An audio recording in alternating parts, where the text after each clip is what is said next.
ആ ഭ്രാന്തനായ കൈസിനെ പ്രണയിക്കാൻ മാത്രം എന്ത് സൗന്ദര്യമാണ് ലൈല. നീ അവനിൽ കണ്ടത് ആമിലിയ ഗോത്രക്കാർ ചോദിച്ചപ്പോൾ ലൈല പറയുന്ന ഒരു മറുപടി ഉണ്ട്.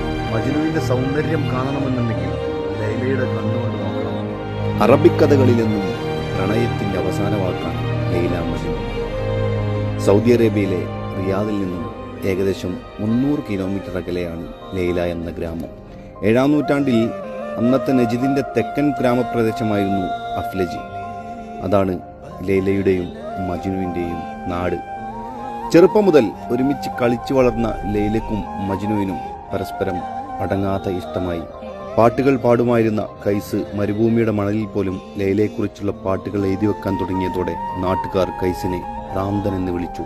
ലൈലയുടെ പിതാവ് നാട്ടുകാർ ഭ്രാന്തൻ എന്ന് വിളിക്കുന്ന കൈസുമായുള്ള പ്രണയത്തിൽ നിന്നും പിന്തിരിപ്പിക്കാനുള്ള ശ്രമങ്ങൾ തുടങ്ങി. ഒടുവിൽ എത്തിപ്പെടാൻ പറ്റാത്ത വിധം 1000 കിലോമീറ്ററുകൾ അകലെ